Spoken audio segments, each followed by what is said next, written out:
We return with another bombastic adventure from our swashbuckling super sons. We have followed their auspicious adventures from the hallowed halls of the Daily Planet to the ghoulish and ghastly streets of Gotham City. Now, our brothers face their most dangerous disaster yet. Do you know what that insurmountable foe could be? Darkseid is. On the fiery fields of Apocalypse, our brave brothers stand tall alongside Scot-Free, aka Mr. Miracle, and the most ferocious of the female Furies, Big Barda. Will this tenacious team-up be enough to stand in the face of the anti-life equation? Find out on this issue of Super Sons.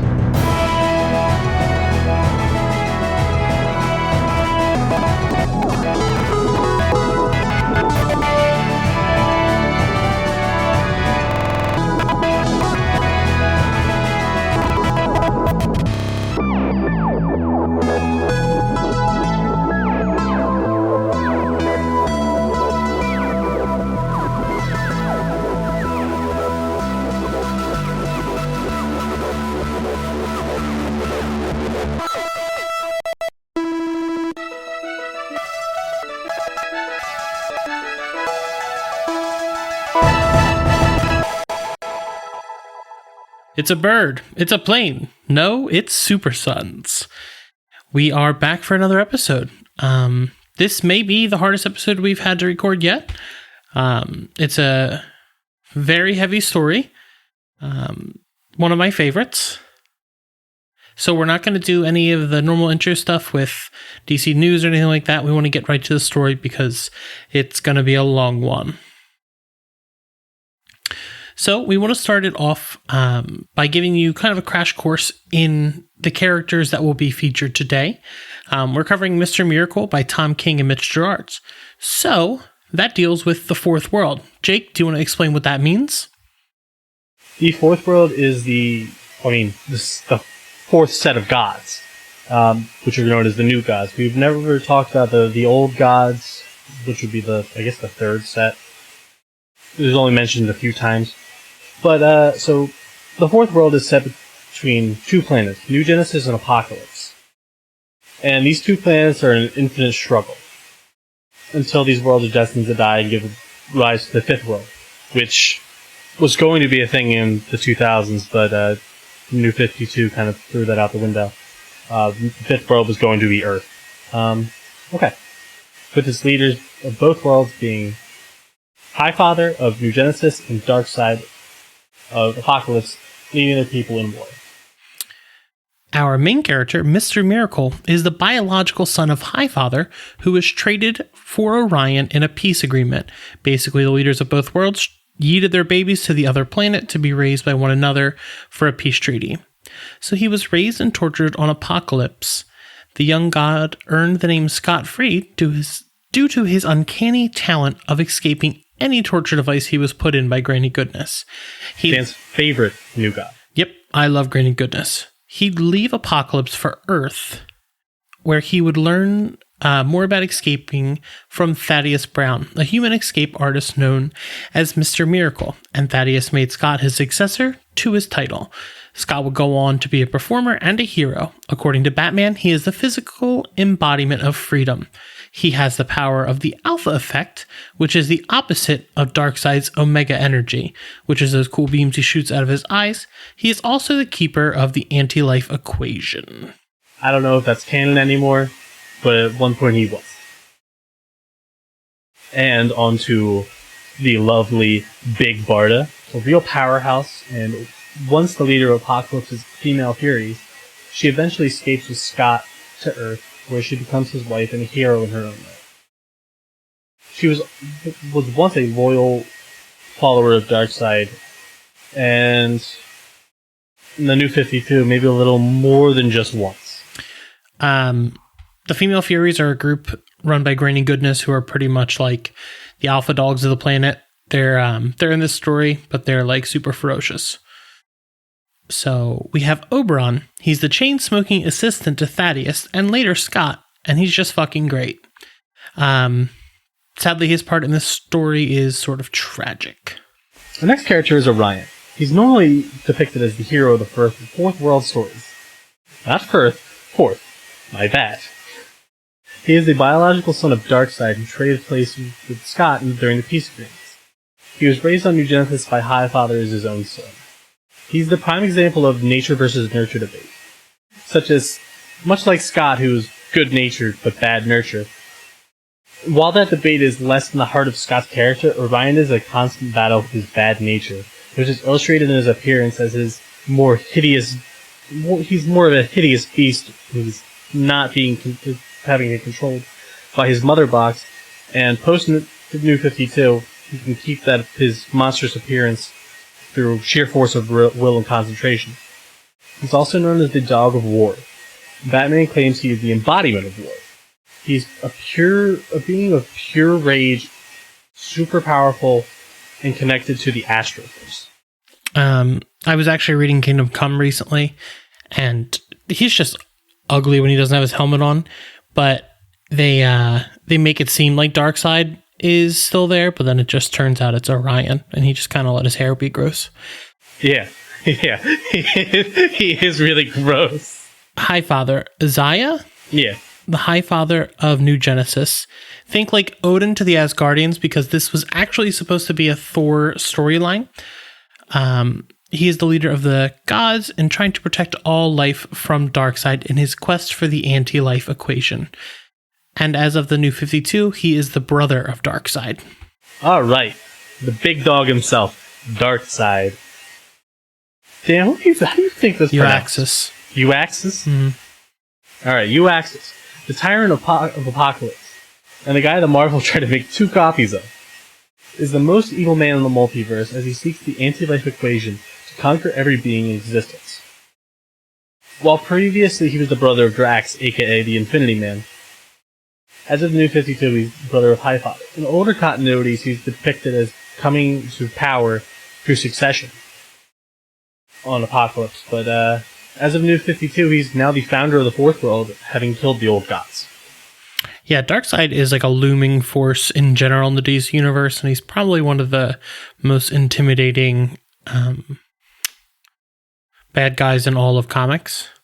So now we've got the Mother Box and Boom Tubes. Boom Tubes you've probably seen in any of the DC animated shows. The Mother Box is pretty much just the New Genesis iPhone that can create portals that you can walk through to go places. Yeah. And then there's the anti-life equation, and I just have it written down as math. It's just sad math. It is sad math. It makes you, it makes you being able to be controlled. It's the opposite of everything good. So it's like all evil, no free will, all that kind of stuff. It's really just Darkseid's goal to conquer, to use this to control everybody and strip all free will from them. Yeah. So, we've never done this before, but this story does deal with something we haven't had to cover yet. So before we begin this story, we just wanted to give a content warning about some imageries of suicide. If you want to skip this episode, we totally get it. It's a hard thing to face and talk about. Jake and I make a lot of jokes about a lot of stuff, but we wanted to take a second to get super serious about this. If you ever feel suicidal or unsafe, please reach out to someone. Call your local crisis center, emergency service, or the national hotline. Reach out to somebody you trust. Just talk to somebody. Don't weather it alone. The National Suicide Prevention Lifeline in the U.S. is 1-800-273-8255. Please remember that no matter what is going on in the world is so much better with you in it, and you matter. Now on with the show. So, we chose this story because it's for me it's the modern day Watchmen. There's so much going on. There's so much to break down, so much to look into, different themes and stuff like that. It really pushes the genre the format of comic books to its limits. This could easily just be a novel. Yeah. Honestly, if you wanted to pause this episode, go out, buy the book, and read it before listening to this episode, I full-heartedly agree to do that because everyone should experience this book. I think it's the only comic I've ever reread 5 or 6 times in a year. I reread this book a lot because I've been so nervous about doing this episode and not being able to do it justice. I don't think I could ever reread this in that many times within that time. Yep. It's that heavy. I literally have to... When I was reading it, I really couldn't read more than an issue or two at a time. Like, when this was coming out, I decided, okay, I'm just going to wait until the entire book is out, and then I'm going to read it. Yeah. That was the wrong call. Mm-hmm. You really need time to digest each issue. Honestly, guys, if someone out there was listening and they liked this book and wanted to make a podcast, you could make a podcast about this book. It's 12 issues. You could get 12 episodes out of it. But we're actually covering this book because our Patreon supporter, Ched. Big ups to Ched. I love you. I hope you're listening. I was hoping you were going to say Illy. Illy. So we're actually leaving out a couple bits in this story just because when you read it, I want you to fully feel some of the stuff. As I said, please pick this up. The art is unmatched. It speaks for itself. This, like, even the lettering is wild. Everything about this book is perfectly done. It's a lot. It is so hard to cover. It's so meticulous. Like, especially because, like, when you're reading it, you're not going to be reading it like the same way the other person is. Like, when we were writing our summaries, me and Dan were pulling different things out of it. Yeah, it's So, the creative team on this one is writer Tom King, art by Mitch Gerards, and letterer Clayton Cowles. Tom and Mitch are like BFFs. They're pretty much the dynamic duo. And Mr. Miracle was created by Jack Kirby. I just wanted to start... Jack the King Kirby. Yeah, I want to start like including who the creators are just because I think people should know. All right. Here we go. Issue 1. Our story opens with Scott free on the floor of the bathroom after a suicide attempt. The next few pages are the direct aftermath and all the pain that goes with it. There is no direct dialogue in these pages, but word bubbles of conversations going on around Scott. We see Barda in the waiting room in her full costume. These first few pages are so human and emotional that it was hard for me even to write about them. I still tear up even thinking about it. It hits really close to home. So, once Scott is home from the hospital, Orion boom tooms into his home and tells him to stand. He starts hitting him to the ground. The altercation gets violent before Barda steps in and stops it. She yells at Orion that he is not the son of Darkseid, but yet the son of Highfather, and he was raised in luxury on a pillow. He could never understand the pain of what Barda and Scott went through in the pits of Apocalypse, being raised by grinning goodness. We then get a distorted interview where Scott talks about the suicide as we begin to question if he is alive or not. Littered through the entire series are full black panels that say Darkseid is, the ever-looming shadow over the entire story.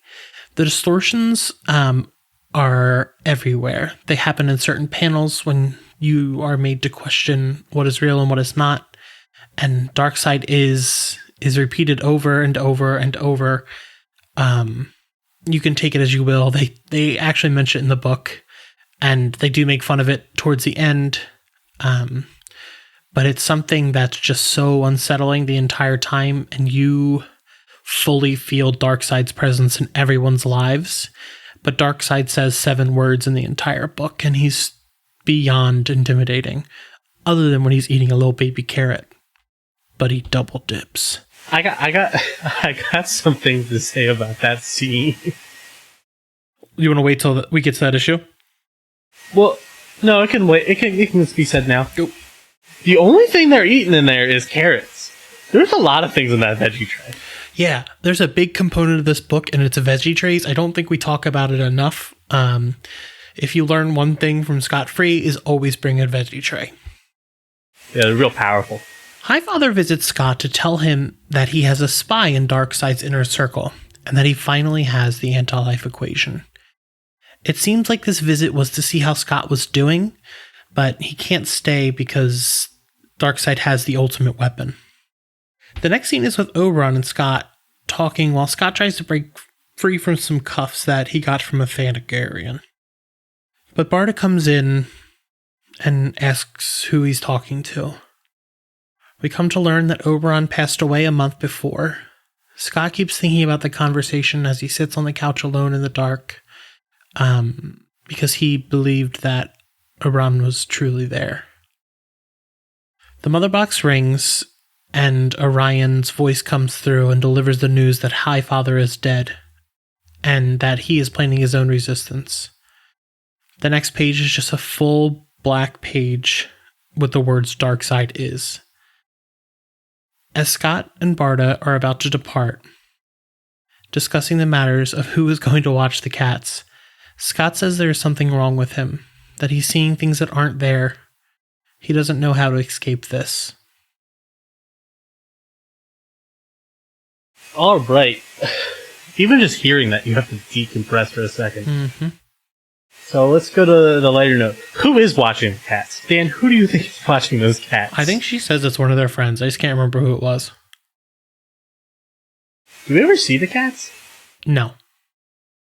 A damn shame. Alright. Issue 2. A parademon's head explodes as we are transported to the war on Apocalypse, where Mr. Miracle is fighting for New Genesis, covered in parademon blood. Orion has taken over as Highfather, where he's reinstated all royal formalities. Light Ray tells the couple to kneel before Orion, which Scott almost refuses. Orion has given them the orders to find and kill Granny Goodness, who raised them both. I don't take a second. I thought that was a pretty good reading by me. I'm really impressed. I even spelled formalities wrong, and you read it perfectly. We're Formality? Yeah, I fucked that up. We're killing it. Yeah, that was good.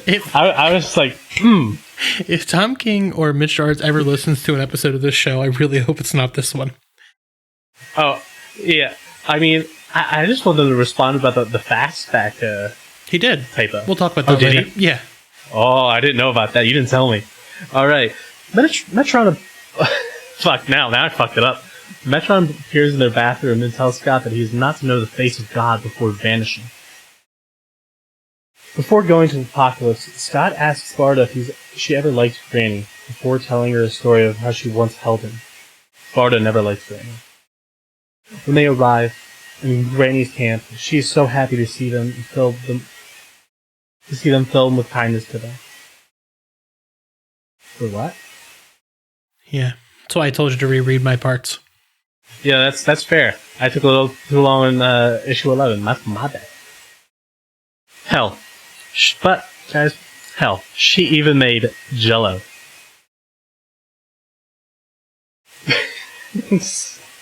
The Jell-O part's great, though. Especially just watching Scott eat it through his mask. I think people are also the table in this scene as well. I think people are always the table in this book. Everywhere on Apocalypse, the tables are held up by New Genesis gods. Yeah. Yeah, it's pretty sick. Alright. So, after everyone has gone to their respective tents, the two sneak around the camp and back to Granny. To their surprise, who was waiting for them. She knocks out Barda, and says there's much to discuss with Scott. Orion had tried to set them up, and told Granny they were coming to kill her. Plot twist, Granny was the true Highfather's spy and friend. Which, that makes everything makes you question a lot of things, considering how she tortured them. Mm-hmm. Mm-hmm. She tells him that Darkseid is fueled by the prophecy that he can only die at the hands of his son. He retorts that that Orion is his son, and she questions that before Barda awakens and kills her. You got too big for your britches. You shouldn't have commented on how well you read the first one. I know. I really psyched myself out on that one. Yeah, this scene where Barda kills Granny Goodness is super brutal. It's brutal, but the art like slowly darkens as like all the matches go out in the room, and it's just Granny in this scene is So this is well written. this is a masterclass in comic books. It's so good. Issue 3. Orion brings Scott and Barda with him to retrieve Granny's body and to sever her head in a cruel act of power. We flash back to the home as Forager appears in Scott's house to tell him that Orion is a cruel leader and he keeps sending the bugs, his people, to their deaths as cannon fodder. Forager knows they will still fight, but believes Orion doesn't understand anyone's limits. Orion has become mad with power, going so far as to execute the Bug's queen when she went to discuss things with him, which had been hidden from Scott. Forager pledges his own allegiance and then begs for Mr. Miracle to take over because he knows that all of the bugs will respect him because Scott respects life and everyone. Light ray boom tubes. Can I say one thing before we get into the next one? Yeah, can you explain the bugs? So the bugs are like one of the more they're like insectoids of New Genesis. They live in where the New Gods live in a flying city called Supertown. The bugs live on the surface, and I guess they're more so like the native. They're treated super poorly. Yeah, especially by Orion, who's actually, like, for a long time was really racist towards them. Orion is a piece of shit. Well, yeah, Orion is like I said, he's bad nature versus good nurture. Like, that's, like, a big part of his character. It's part of why he's interesting. But, yeah, so, but for anyone who's curious, Forager actually isn't a bug. He's actually a new god. Mm-hmm. Not in Young Justice, but that Forager's great. That's the best character DC's ever created. So, Light Ray boom tubes into their home and executes Forager. Scott asks Light Ray if what Forager was saying was true, and Light Ray just sort of brushes him off before boom tubing out. During brunch, Scott tries to convince Barda that he needs to say something to Orion after everything he has learned. She says that after the war is won, they can discuss it with him. So Scott goes to Orion on his own to tell him what he thinks, and that he thinks that he has the anti-life equation inside him. When Scott asks Orion if he has it in him too, he is met with the question of seeing the face of God. This question comes up a lot about seeing the face of God, if you've seen the face of God, what the face of God looks like. Scott doesn't know the answer to that question, to which Orion starts beating the shit out of him until he says he doesn't know. As Scott is laying on the floor bloodied and beaten, Orion takes his helmet off and says that he's seen the divine and it helped him. He says that he is the face of God. Still a lot to take in. Alright. Issue 4. Light Ray shows up to their house after the beating Orion gave Scott. He's being put on trial as a suspected agent of Darkseid. Scott doesn't seem to be upset over this whole thing until the trial actually begins. Orion pushes Scott over and over to admit to things like hating himself and being angry. This is one of the most intense scenes in the story as they push each other back and forth until Scott loses his cool when Orion asks him if he is the anti-life equation. Scott punches him so hard his stupid helmet flies off. And he helps himself to a carrot stick before leaving. Like a bitch. I want to know why it's all the most tense scenes. People are like, this is a good time for a carrot. There's a lot more things in those veggie trays. To snap the tension. All that crunch. And they all need good eyesight to see the face of God.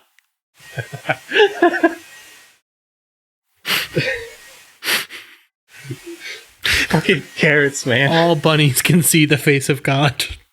Wait. Is Bugs Bunny a new god? Tom King has canonically written Bugs Bunny, though. I forgot about that. Yeah. And Porky Pig. And Elmer Fudd. Alright, Alright, so You were on the carrot stick. Yeah, he's helping himself to a carrot stick before leaving. Orion is shaded in darkness in the scene as Scott is pushed further and further. He seems to be as well. Scott is charged guilty and will have to come to his execution on New Genesis. So, the art in this scene kind of, I'm not an art, I don't know how to critique it, but it looks like they're using some kind of charcoal on Orion's face that he just looks not dirty, but like covered in just like darkness. Every time if you give me a second, I can run and grab the issue. No, it's okay. We can break it down later. Yeah. So, issue 5. With the upcoming execution, Barta and Scott go do everything together for the rest of the day because it may be the last one they have for the rest of their lives. They visit Oberon's grave, listen to a hot track in the car, which is just screams of the tortured on Apocalypse from their youth, and they go to Scott's favorite sandwich place. They're basically doing a goodbye tour before he has to face the music. They discuss Descartes' theory, which we have discussed on the show before. I think, therefore I am, in reference to the face of God, which ends with, we look to ourselves to see our own face, and we find the face of God. Applying the theory of Descartes' philosophy, we choose our own God and world. We think this is the real world, therefore it is the real world. Barta, we see her crying on the edge of the bed about what could happen and what's coming. And instead of wallowing in this darkness, they choose to embrace one another. Also, the scene, there's like 2 really well done sex scenes in this issue. And this issue is filled with so much love. It's everything about it is just love. Barta and Scott's interactions are so real despite knowing what's going to come next. At the end of the issue, Funky Flashman, who's, you would say he's Stan Lee, right? He's written like him. I don't know much about the character to comment on that. Yeah, but he heavy-handedly seems like he's Stan Lee, in the best way. Like, yeah. And the 2 guards arrive with him to escort Scott. Scott's ready to go with him before Barta arrives in the room naked and beats the living shit out of them. She kills the 2 guards, and the Funky Flashman is alive, and they keep him in one of the devices in the garage. Barta says one word to her husband. Stay. You give me a little note on this next issue. Issue 6. It's a little hard to write because it's pretty much all art. There's a ton of funny stuff, but the art is the standout thing. They're infiltrating New Genesis as they slaughter their way through the guards as they discuss renovating their conduct. It's honestly the most human couple discussing... The most human couple discussion, sorry. Okay, that's my... okay, I'll restart that sentence. It's honestly the most human couple discussion I've read in a comic, as the lovingly go back and forth about whose clothes would go where. It just feels really, really, really real. That's a lot of real. And if they really need a big kitchen because they're neither cooks. Barta wants to add another room to their house because she reveals that she is with child. They embrace before Scott enters the throne room, which is all whack in color and distortion. Darkseid stands in the room as Orion lays dead on the floor. They took a break here. Alright. Yeah, the series took a break after issue 6. I want to say it was published like a couple months after, but Jake thinks it's a year. We can look into it, but it doesn't really matter. It's just like a really good stopping point. This is the point where Darkseid says the first time he speaks in the entire comic, and he says... He actually makes a comment that leads into a Darkseid is panel, which is awesome. Oh, he said Darkseid does not do, and the next panel says Darkseid is. It's like, all right, fucking big dick energy out here, Darkseid. I think I wrote this some other point, but I just want to say that Issue 6 is my favorite issue. Yeah, it's very, very good. Issue 7. Oh, Lord, the baby's coming. A lot of the dialogue and the art in this issue mirrors the opening of the first issue, but with life instead of death. So all the conversations going on in the hospital, the conversations going on around are actual conversations rather than just going on in the world around him as time passes. The opening of part 1 of the whole story is death, and now the opening of part 2 of the story is life. Scott is now High Father, as we find out from the female Furies, who are all sitting in the waiting room in their costumes. They all have such great personalities. Like, they're so distinct from one another. One of the sisters gives Scott a blade, which she promises to use to kill him later, that is strong enough to cut New God flesh, which they need to use to cut the umbilical cord. New Gods are too strong. I'm pretty sure it was a Farron knife. Yeah. I only mention this because I wrote it another time in the thing. The gods are too strong to be affected by normal humans, and it basically burns you from the inside out.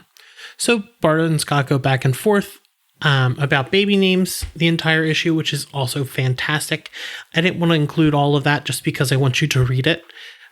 They end up naming their son Jacob after Jacob's ladder that allowed Scott to escape from the X-Pit on Apocalypse that Barda helped him get away with. That's also a religious reference that neither of us is really going to know because we're not really religious. The issue ends as they hold their child for the first time together. Issue 8. The war rages on between the forces of Fourth World and at home, between the kettle and microwave, as we see the couple adjust to both these lives simultaneously. Cutting between battles fought, forces pushed, and Scott doing his parental duties is the cruel and harsh realities of war, the gentleness of caring for an infant. There's also the harshest realities we all must face. Batman kills babies. Because when Funky, who we learn is, the baby's caretaker, he's the old nanny. He's the nanny. He is the nanny. Like the show, The Nanny. With Fran Drescher. Yep. Now we got our fan casting. When Funky this is due to Funky leaving a little Batman toy in Jake's crib. Scott and him argue about it until Scott says Batman kills babies. It comes up a few more times. Guys, remember, studies show Batman kills babies. Jason Todd. Scott is depicted brutally killing leaders and soldiers, but then gets his ass kicked in one-on-one hand-to-hand combat. Seeing an infant parademon killed by light ray displays that every side has its victims in a war. I just want to comment on that a little more because I didn't write a lot. But, so, there's a baby parademon clutching the dead body of I guess it's parental figure, or just one of its kind, and then it lunges at Light Ray, and then Light Ray hits it, but Scott is trying to stop him. Light Ray straight up sucks. Yeah, Light Ray is not really Light Ray in this, because Light Ray is... Bitch.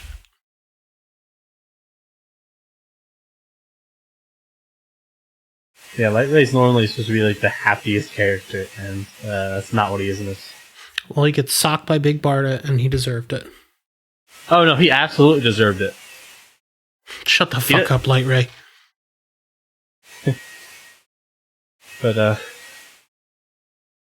in between all these fights, we get to see most of Jacob's milestones, such as walking, talking, and while Scott tries to communicate with his wife, while they try to switch places at the front and at home.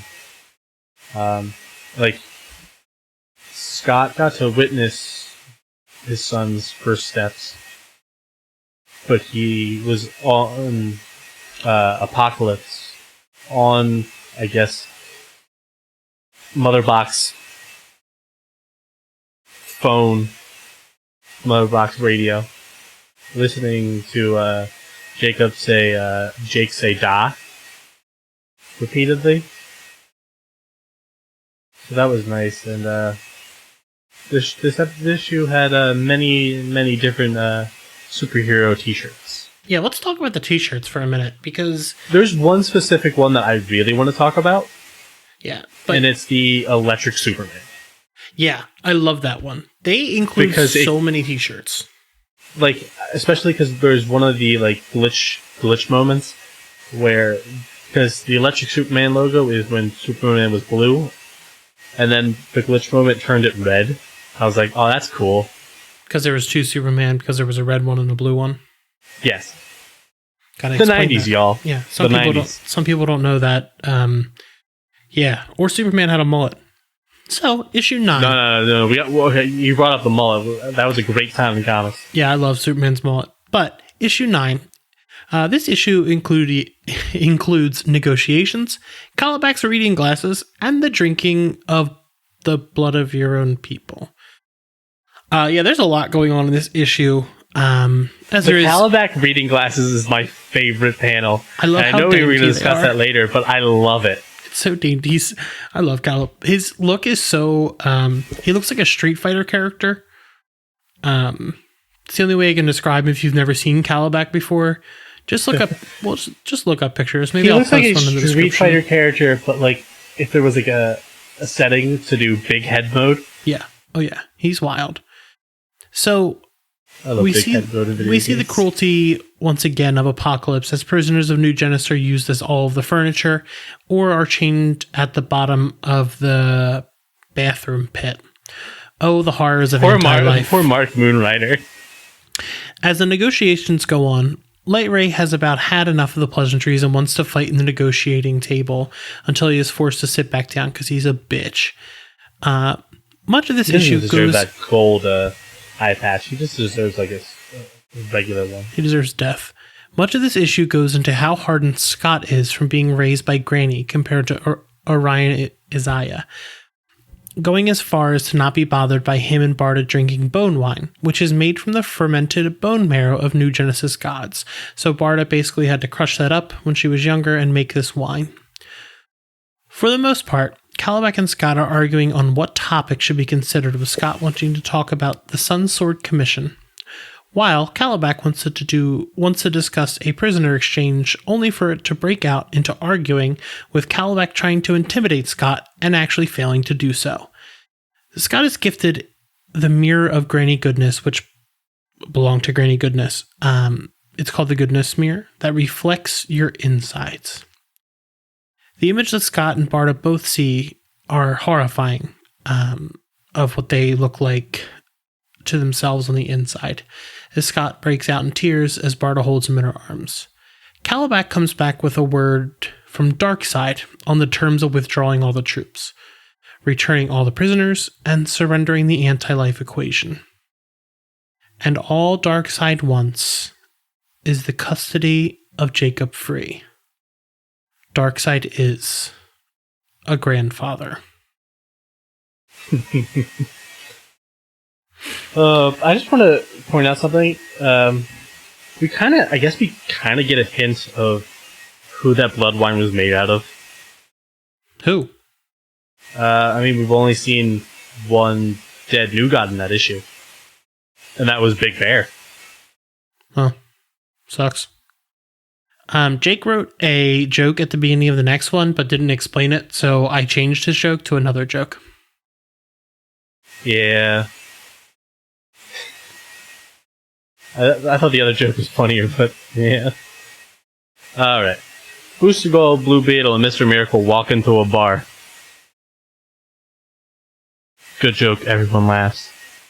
Please like me. Good joke. Everybody laughs. I'll I'll go on record. This is better than Watchmen. yeah. Alright, continue. But, see, now we're going to talk about the Watchmen news. They sit at the bar discussing everything that's going on while getting fall down hammered. Oh, fall down hammered drunk. I wrote it wrong. Yeah. I was a little confused for a second. I wasn't thinking about the context. They both support him. Also, Skeets is drunk. Shouldn't point that out. They both support him, and they know that he will make the right choice. The Freeze try to plan Jake's birthday, as Scott decides if it'll be the last Batman cake he buys for his son. He agonizes over the idea of giving up his little guy, while Barda tries to maintain higher spirits and refuses to talk about it. Scott tries to live his life, sans party store rewards membership.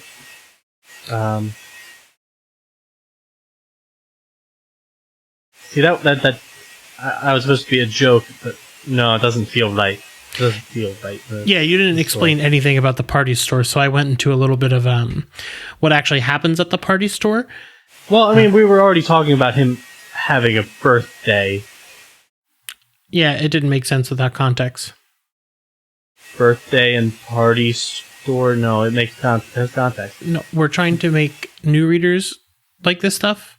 You have to explain. Alright. Scott sort of lists out everything out of the party store employee who says that the whole point of life is to maximize happiness for the most people.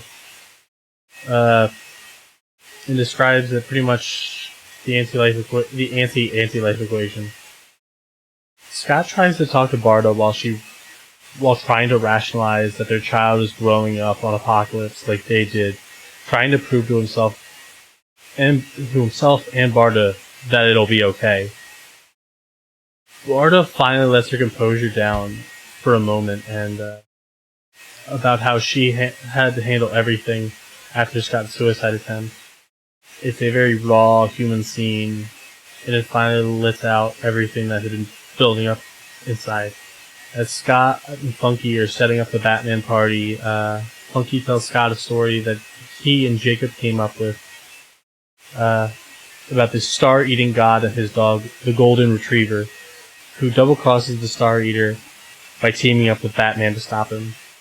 The story is just Galactus, but it's 100 times better because it's Batman and a Golden Retriever. Yeah, not the Silver Surfer. The Golden Retriever, it's a dog. It's great. And the issue ends with Scott and Barda saying "I love you" after they discuss just killing Darkseid, and they just bang.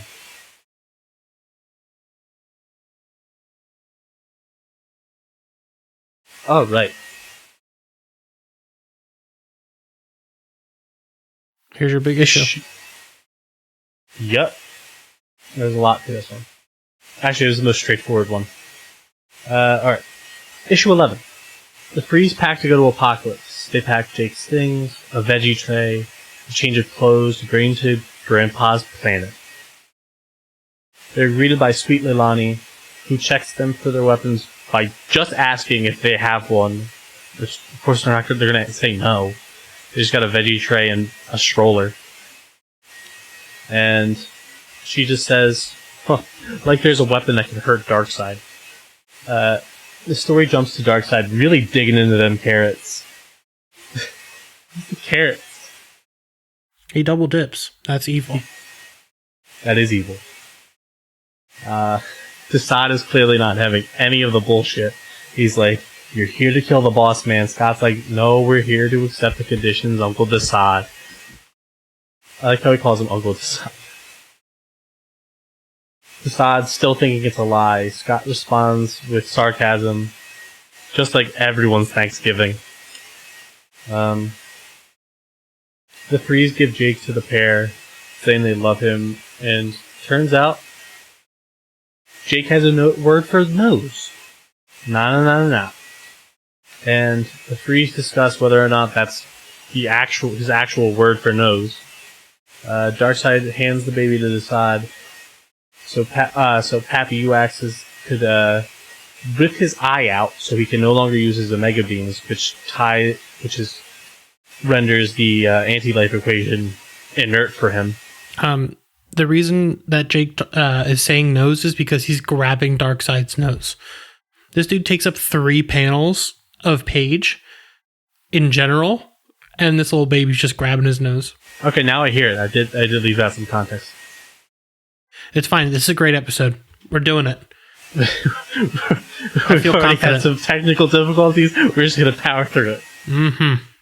This was a lot. Lot to read, lot to write. Scott asks if he can say goodbye to his boy, which is agreed upon. And Scott hugs his son, telling him he loves him. And then, boom, double cross. Barda hits Darkseid with a big, and no, I know what you're thinking. Bigger than what you're thinking right now, laser. And... Sorry, I just got a message. Pissed me off. That Freeze... The Freeze had for an escape act, but deemed too dangerous to be used, no matter what they tried. It didn't work though, and Barda is taken down in one hit as she's calling Darkseid a bastard, which he agrees to. The second time he sees. It's just him being like, yeah, I'm a bastard. Also, the laser is stored under the stroller, which is badass. Yeah. Barda lifts the stroller and shoots a laser beam. Yeah, that was great. Scott stands before Darkseid and just says, fuck you. And then gets curb stomped while Darkseid sums up Scott's life and why he's a disappointment. Jake cries as Scott tries to stand and tells his son that it's okay. Reaching into the tray of nice veggies, our hero pulls out a Farron knife after Barda tells him to stand. But it's less standing and more jumping and stabbing Darkseid in the eye hole of the eye that he already took out, and just repeatedly saying, fuck you. As Darkseid falls, he explains that the knife was made from Orion's flesh, which is, kind of gross, because it turns out the other knife that they used to cut Jacob's umbilical cord was made from Darkseid's flesh. And then he explains that Barda made it. Because she knows how to make the bone wine. A lot of stomping. Do you think that's made by the same way that regular wine's made? Just stomping in a cask? Keep going. We gotta finish this issue. No, I need to know these things. All right. We'll ask Tom King when we have him on. Hey, Tom. Is this how you make bone wine? We've been working on our own recipe.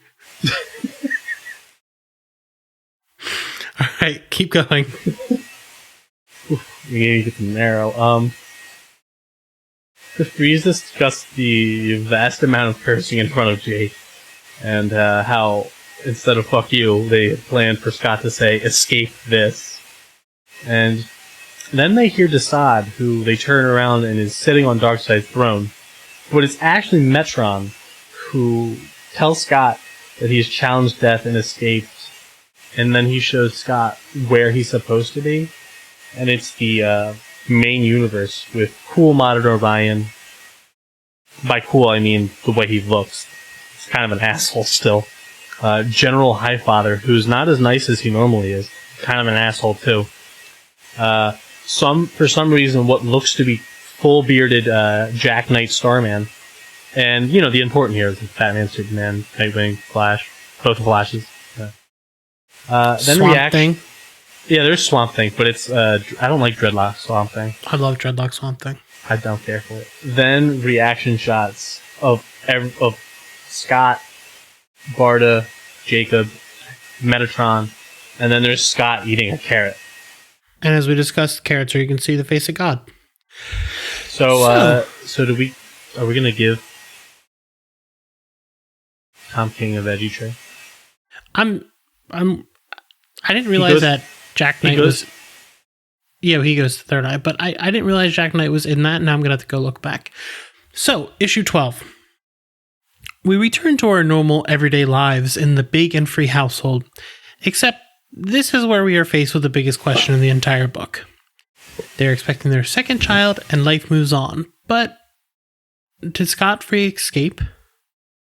We are given 4 possible answers that appear on the page from the 4 people that we lost in the story. Jake has his own things, but in here you'll see which one I believe is the truth. So, you've got Granny Goodness. No, read what I said. Jake wrote biased reporting initiated. We're not reporters, not in these stories. So, no, not really. Granny Goodness. Granny says that all of this was made up in his head. The war, his wife, and everything that's in his life is made up. I'll call this one the purgatory ending because he exists. Everything is as it is, but he's trapped between heaven and hell for eternity. The Fourth World War is forever. Forager. Forager says that Scott actually killed himself and that he's in hell. Scott found a way to escape and decided not to. Orion. Scott killed himself and went to paradise. When given the choice to leave, he chose to stay. Orion's vision spews his normal bullshit about how life is about the challenges, the struggle, and the moment before the bow. He says he is disappointed in Scott's choice to live where everything is nice and easy. Orion is a punk bitch, and honestly, I'm happy that Darkseid iced him. Hi, Father. Some shit about how Scott now knows who he is, even though he failed. Scott socks him in the face before he can say anything else. Oberon. Scott hugs Oberon when he sees him as he begins to cry and just lets everything out that is conflicting. So he says he should have escaped, he shouldn't have escaped. All of these things that have been happening to him are conflicting.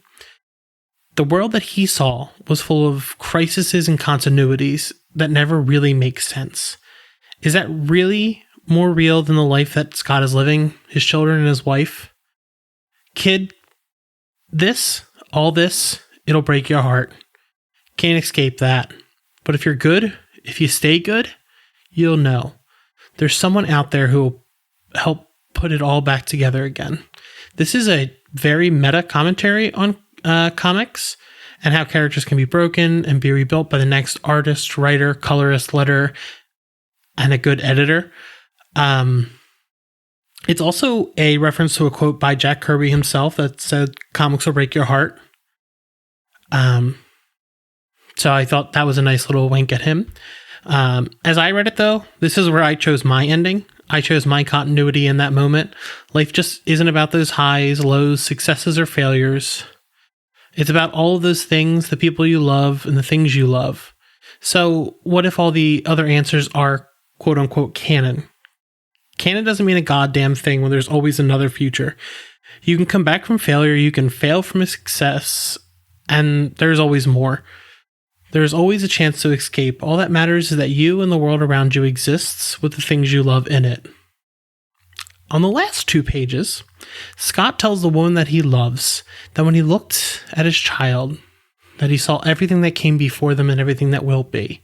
He saw a million other looks and a million years before and behind, ahead with no ending, but there was an ending. He saw people that were gone or weren't or hadn't come yet, but he is here, she is here, their children are here, and he wasn't scared anymore. All of it was like looking into the face of God. The story ends with a kiss. Also, Scott's wearing a Adam Strange shirt, which is their next project with Doc Shaner, who did all the covers. I personally believe the continuity ending is the ending. Just the fact that there are so many different things that can happen, it doesn't really matter because your choice of what the character is what you believe. Continuity fits your own views because there's a million of them. Jake, you want to explain your answer? My answer has changed a few times in reading this and thinking about it. I kind of, for a while, I thought he was just dead or he was just trapped in purgatory. But I kind of think he's not actually dead until the end of issue 11. I think the suicide was real. Um,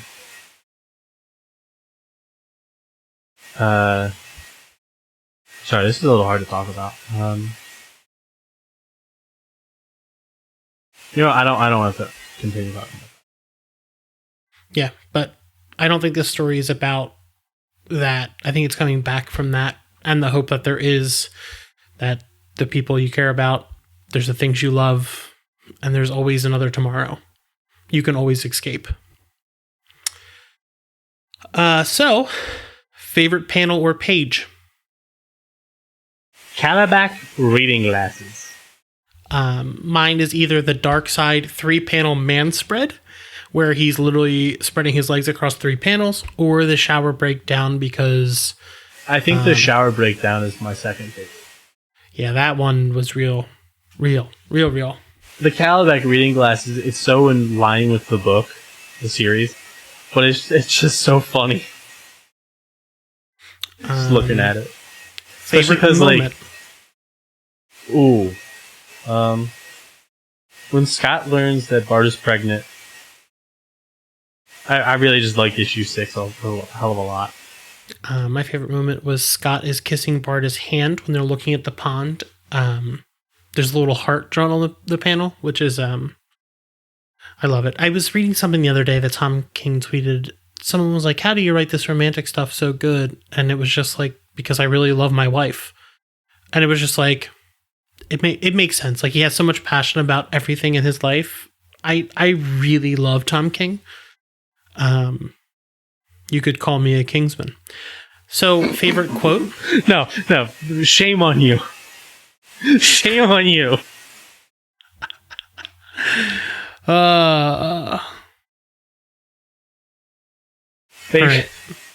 Favorite quote.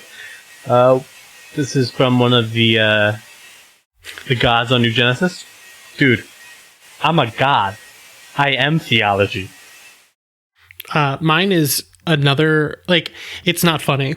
It's actually really good. So when they arrive at Granny Goodness's camp, she's saying the nicest things to them, despite us being told that she's this evil, wicked woman. And she's telling Scott how handsome he looks. And she says how beautiful that Barta has grown up to be. And she says, I'm too tall. And Granny Goodness just goes, everyone's too something. And I was like, fuck, Granny, hit me where it hurts. Yeah.